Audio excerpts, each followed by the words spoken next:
Je suis un enfant de samouraï. Suis-je par conséquent un expert en sabre? Non, non, pas du tout. Pas de sabre, mais une scie.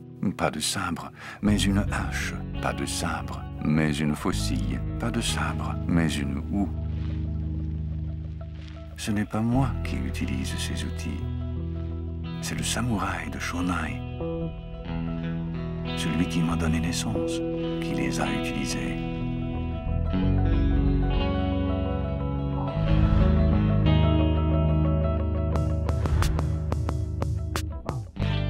La forêt a été transformée en terre plate.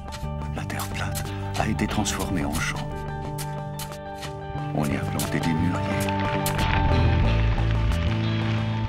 Et nous les avons mangés pour en faire des fils. Plusieurs centaines de millions de camarades ont uni leurs efforts. Et en échange de la vie, nous avons perdu la vie. Mais notre âme subsiste. Elle subsiste. Enfin, on l'a fait subsister. En forme de fil. En forme de tissu. Je ne crois pas en l'existence de Dieu, mais les gens d'ici me traitent comme si nous représentions Dieu. Ils nous traitent avec tendresse et respect, comme si nous étions Dieu. Nous aimerions bien leur dire que nous ne sommes pas Dieu, mais nous n'en avons pas les moyens. Tant pis, on ne peut pas leur transmettre notre langage. Ce n'est pas vraiment pour leur rendre grâce, mais on essaie de se montrer très blanc, le plus blanc possible, et on brille jusqu'au maximum. On ne sait pas si l'être humain comprend vraiment notre effort, mais enfin.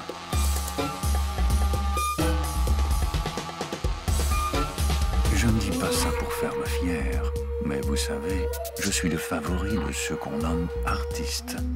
Il y a des œuvres plutôt difficiles à comprendre pour moi. Je me demande souvent, mais qu'est-ce qu'il y a de bien là-dedans?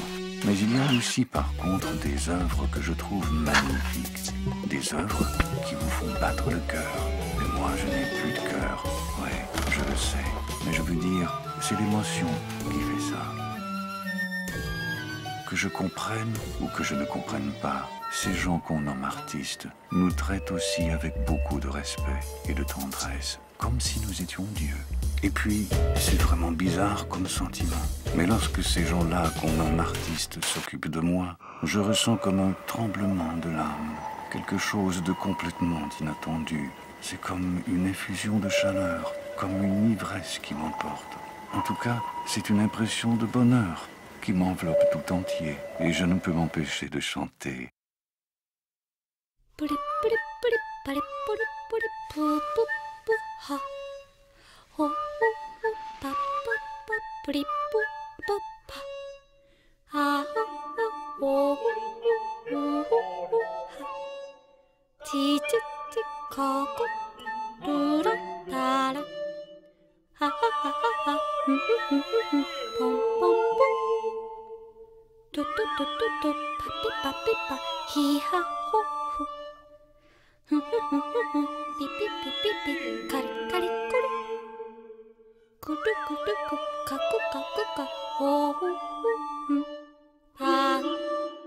Bon, je crois que je vais bientôt dormir. Non pas parce que je suis fatigué, je me sens si bien. J'aimerais bien me reposer un peu. Voilà tout. Alors, on se revoit une prochaine fois, dans à peu près 100 ans. Au revoir.